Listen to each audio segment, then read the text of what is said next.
Hello all வணக்கம். எல்லாரும் எதிர்பார்த்துட்டு இருந்த அந்த சீரீஸ் பீடாக் பாஷையில சொல்லணும்னா குடல் உருவுற சம்பவம் அப்படின்னு பீடாக் சொல்லியிருக்காரு. பீடாக் வெல்கம் டு த ஷோ. யாரு குடலை யார் உருவாங்க சொல்லுங்க. India England at Rajiv Gandhi international stadium, Upul, Hyderabad. First test என்ன நினைக்கிறீங்க சொல்லுங்க. வியூவர்ஸ் கோவப்படுறாங்க சார். நான் சொல்லணும்னு தான் ஆசைப்படுறேன் குடலூரோட சம்பவம்னு. அதாவது எப்படின்னா, இப்ப கண்டிஷன்ஸ் ஒண்ணு, ரெண்டாவது காம்போசிஷன் யாருக்கு பெட்டரா இருக்கு அப்படின்னு பார்த்துட்டு கான்பிடண்டா இப்போ இப்ப என்ன நீங்க இப்ப இந்த வியூவர்ஸ் இவ்வளவு தூரம் பாக்குறாங்க என்னன்னா, அக்கு வேற ஆணி வேற அனாலிசிஸ் கொடுக்கணும். இப்ப நான் வந்துட்டு ஐ திங்க் இந்த team which adapts pressure they will win அப்படின்னு சொன்னா, அதை எதுக்கு இங்க வந்து பார்க்கணும்? அவங்க வியூவர்ஸ் பார்த்து பிரயோஜனமே கிடையாது. நான் சொல்றது நாளைக்கு தப்பா போனா கூட, இப்ப நான் சொல்ற பாயிண்ட்ஸ் எல்லாம் வந்து ஒரு சாதாரணமா வந்துட்டு எந்த டிஸ்கஷனுமே இல்லாம நான் பேச போறது இல்லை. கிரவுண்ட் கண்டிஷன்ஸை பத்தி சொல்ல போறேன். டெஸ்ட் எல்லாம் எப்படி நடந்திருக்கு, யார் யாரெல்லாம் பேட்ஸ்மேன் இங்க ரன் அடிச்சிருக்காங்க, எது பெட்டரா இருக்கும், இதெல்லாம் பார்த்துதான் நான் சொல்ல போறேன்னு. அந்த மாதிரி உதிர நான் எட்ஜ் கொடுக்கும் போது that is where it becomes interesting. இல்லைன்னா வந்துட்டு இந்த 5 day cricket, both are quality sides, both are got good players, so whichever team which adapt pressure அந்த right cricket is situation ultimate winner. They will win அப்படின்னா, எதுக்கு வந்து நீங்க உங்க டைமை கொடுக்குறீங்க? எதுக்கு வந்து எடிட்டர் இவ்வளவு கஷ்டப்பட்டு எடிட் பண்றாரு? You don't need any of this things if I am right to you. கரெக்டா? ஸோ இப்ப கண்டிஷன்ஸுக்கு போயிடுவோம். ராஜீவ் காந்தி இன்டர்நேஷனல் ஸ்டேடியம் இப்ப இங்க வந்துட்டு பாத்தீங்கன்னா உங்களுக்கு எப்படி நடந்திருக்குன்னா, கடைசி அஞ்சு டெஸ்ட் மேட்சா நடந்திருக்கீங்க. அதுல வந்து 4 டெஸ்ட் மேட்ச் ரிசல்ட் வந்திருக்கு, ஒரு டெஸ்ட் மேட்ச் டிரா. அதே மாதிரி இப்ப பேட்டிங் ஃபர்ஸ்ட் 2 ஜெயிச்சிருக்கு, பேட்டிங் செகண்ட் 2 ஜெயிச்சிருக்கு. அப்படிங்கும் போது 50-50 உங்களுக்கு success percentage. Highest first inning score 687 for 6 India versus Bangladesh 2017. Highest second inning score 503 for 10 India versus Australia 2013. Highest third inning score அது 448 for 18 New Zealand versus India in 2010. Highest fourth inning score 250 for all out Bangladesh versus India in 2017. இங்க வந்து highest சேஸ்ன்னு பாத்தீங்கன்னா India versus West Indies 75 for no loss in 2018. So இப்ப நீங்க வந்து average first inning score எந்த ஒரு வென்யூலையும் இவ்வளவு படிக்கவே முடியாது நீங்க இந்தியாவில். 404. Average second inning score 377. Average third inning score 224. Average fourth inning score நீங்க வந்துட்டு 2 தடவை தான் ஃபோர்த் இன்னிங்ஸ்க்கு போயிருக்கு. அதாவது உங்களுக்கு வந்து ஒரு 85 ஃபார் நோ லாஸ், ஒரு 75 ஃபார் நோ லாஸ். இப்ப விக்கெட்ஸ் டேக்கன் சம்மரி அப்படின்னு பாத்தீங்கன்னா, very very highly in favour of spinners. அது வந்துட்டு மத்த கிரவுண்ட கம்பேர் பண்ணும்போது ஒன்னே ஒன்று சொல்ற பாருங்க, ப்ளீஸ் அண்டர்ஸ்டாண்ட். மத்த கிரவுண்ட கம்பேர் பண்ணும்போது இப்போ 61-39 அப்படிங்கிறது 61% ஸ்பின்னர்ஸ், 39% வந்து சீமர்ஸ். அப்படின்னா இது வந்து பெரிய வந்து அந்த திருப்புலி அந்த இதெல்லாம் கிடையவே கிடையாது. யோசிச்சு மத்த இதெல்லாம் பாத்தீங்கன்னா 80-85 போகும். Team winning the toss have batted 5 out of 5 times. இது பெரிய விஷயம் கிடையாது. Team batting second first innings lead 3 out of 5 times எடுத்திருக்காங்க. இந்தியன் பிட்ச்ல பாத்துக்கோங்க. Most number of wickets are followed in session 3. 7 wickets on average fall from 40 to 90. ஏன்னா இது வந்து ஸ்லோ பாட்டா பிச்சா இருக்கும். எடுத்த உடனே ஸ்லோவா இருக்கும். நீங்க பின்னாடி போய் போல்ட் ஆயிட்டீங்கன்னா, நான் சொல்றேன் 404 ரன் வந்து ஆவரேஜ் எல்லாம் நீ ஒண்ணுமே பண்ண முடியாது. இந்த 40 to 90 தான் பால் நிறைய போல்ட் ஆக ஆரம்பிச்ச உடனே ஆடுறது கொஞ்சம் கஷ்டமா இருக்கும், கொஞ்சம் டேர்ன் கொஞ்சம் ஜாஸ்தியா இருக்கும். ஸோ இப்ப ஸ்பின்னர் ஸ்ட்ரைக் ரேட் பாத்துக்கோங்க, go down to 31 between overs 45 to 90. Every 5 ஓவர்ஸுக்கு ஒரு விக்கெட் எப்ப எடுக்கிறாங்க? Only 45 to 90. இன்னொன்னு தெரிஞ்சுக்கோங்க, இங்க 5 டெஸ்ட் மேட்ச்ல யார் யார் மேன் ஆஃப் த மேட்ச் வாங்கியிருக்காங்கன்னு சொல்லட்டுமா? Man of the match Umesh Yadav 10 wicket, fast bowler. Virat Kohli 204 not out. Cheteshwar Pujara 204. Brendon McCullum 225. R Ashwin ஒரே ஒரு ஸ்பின்னர் 12 ஃபார் 85. வந்து பால் திரும்புது, முட்டி கீழே வருதுன்னு யாராவது சொன்ன பெல்ட் எடுத்து வளாசி போடுவேன் எல்லாரையும். இந்த என்னை பொறுத்த வரைக்கும் இந்த 5 பிச்சுமே பாத்தீங்கன்னா ஒரு இட் இஸ் ட்ரெடிஷனல். அந்த எப்படின்னா ஒரு 1995 பிச்சு ஒரு 2.5 நாளைக்கு அப்புறம் அப்படியே இன்னும் கொஞ்சம் கீழே வர ஆரம்பிக்கும், திரும்ப ஆரம்பிக்கும். நல்ல கிரிக்கெட் ஆடினா எல்லா டீமுக்கும் இந்த சான்ஸ் இருக்கும் போது day by day runs wicket breakup அப்படின்னு பாத்தீங்கன்னா உங்களுக்கு runs and wickets day 1 292 for 4 எப்படி போகுது பாருங்க. 287 ஃபார் 6 டே 2, 281 for 9 day 3. அப்புறம் ஸ்பீட் அப் ஆகும். 254 for 10, 231 for 11 on day 5. So இப்படிதான் போகுது. இங்க யார் ரன் அடிச்சிருக்காங்கன்னு பாருங்க. சேத்தேஸ்வர் Pujara averages 127 with a strike rate of 55. Virat Kohli averages 78 with a strike rate of 67, 379 runs. Brendan McCullum 293 with a strike rate of 61. அவர மாதிரி ஒரு ஆளு average of 73. M Vijay 282, 94 average, 52 strike rate. Sehwag paaji அவருக்கு என்னத்த ஸ்ட்ரைக் ரேட் 86.73. கப்பனால அடிதான் 203 runs, 67.66. Ajinkya ராணி 63 average, 63 average, 54 strike rate. Kane Williamson another classic player, 157 runs, 39.25, 38 strike rate. McIntosh அப்படின்னு ஒருத்தர் பயங்கரமா டிஃபென்ஸ் ஆடுவார் 75.5. ஆமா நியூசிலாந்து கரெக்ட் 39.73. அதுக்கப்புறம் நம்ம Mushfiqur Rahim 150 run, 75 average, 49 strike rate. இதுல பாத்தீங்கன்னா நான் சொல்ற பிளேயர்ஸ் எல்லாமே அந்த 40 பால் ஆடிட்டாங்கன்னா பெருசா டென்ட் கிரியேட் பண்ற player. Pujara, Virat Kohli, M Vijay, Ajinkya Rahane, Williamson, McIntosh, Mushfiqur Rahim. இந்த கிளப்ல வெளியில இருக்கிறவங்க பாத்தீங்கன்னா ரிஸ்கா எடுத்து ஆடுற கிரிக்கெட்டர் ரெண்டே பேர் தான், மெக்கல்லமும் வீரேந்தர் சேவாகும். அதுல Virender Sehwag is exceptional player of spin. Brendon McCullum is not a bad player of spin. But அவரு 225 அடிச்சது வந்து மிகப்பெரிய எஃபர்ட் போது. இங்க உங்களுக்கு எங்க தேவை வாட் கைண்ட் ஆஃப் பேட்ஸ்மேன்னா இந்த பிக் டைம் பேட்ஸ்மேன் 40 பால் ஆடிட்டாங்கன்னா நங்கூரம் மாதிரி நிக்கிற பேட்ஸ்மேன் தான் இங்க ரன் அடிக்க முடியும். ஏன்னா வந்து ரன் வேகமா ஃப்ளோ ஆகாதீங்க, ஸ்லோவா தான் டெஸ்ட் மேட்ச் 3 நாளைக்கு போகும். டே 4 டே 5ல ஸ்பீட் அப் ஆகும். இப்ப இங்க யாரு விக்கெட்ஸ் எடுத்திருக்காங்கன்னு பாத்தீங்கன்னா பெரிய ராக்கெட் சென்ஸ் இல்ல. ஆர் அஸ்வின் பாத்தீங்கன்னா 27 on top, Jadeja 15, Umesh Yadav third highest wicket taker 3 test மேட்ச்ல 15, Pragyan Ojha 9 wickets, Harbhajan 7 wickets, Jason Holder 5 wickets, Vettori 5, Jeetan Patel 4 and Bhuvneshwar Kumar 4.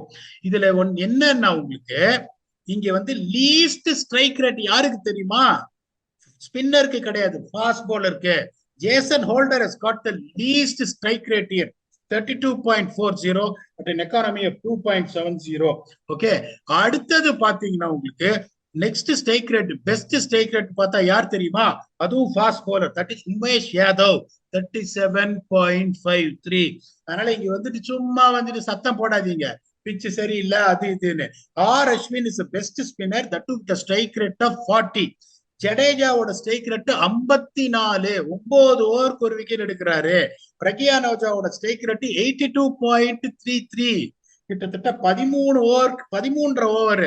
Harbhajan சிங்கோட strike rate 90.42, legendary Harbhajan Singh 15 ஓவருக்கு ஒரு தடவை விக்கெட் எடுக்கிறார். டேனியல் வெட்டோரி 59.60 ஸ்ட்ரைக் ரேட், 10 ஓவருக்கு ஒரு தடவை ஒரு விக்கெட். ஜீதான் பட்டேல் 61.50, 10 ஓவருக்கு ஒரு தடவை தான் விக்கெட் எடுக்கிறாரு.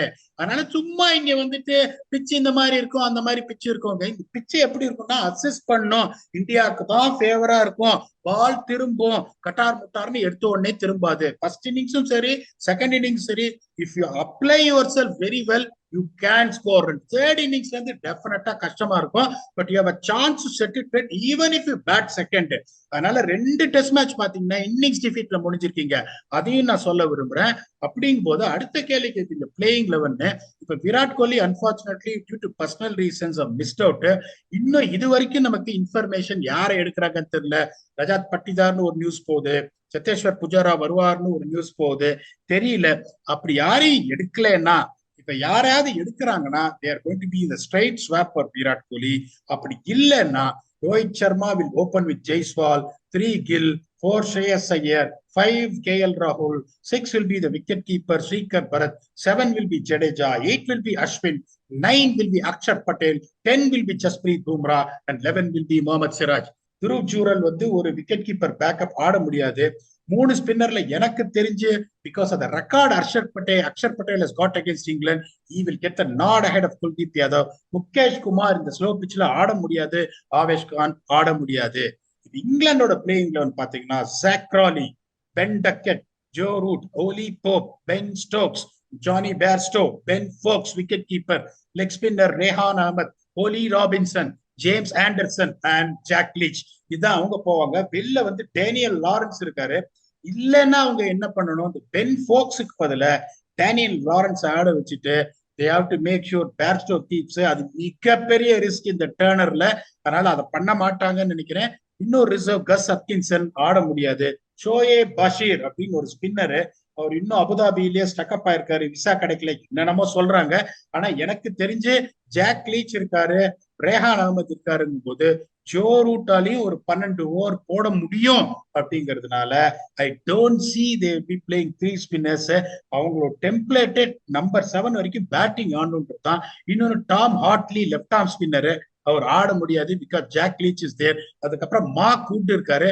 மார்க் வுட் வந்து இந்த ஹைதராபாத் பிச்சில் குத்துனாருன்னா அதனால ரொம்ப கஷ்டமாகும் போது இதுதான் வந்துட்டு உங்களுக்கு. இது இப்ப எப்படின்னா லாங் இன்னிங்ஸ் உங்களுக்கு ஆடுற பிளேயர்ஸ் யார் யாரு?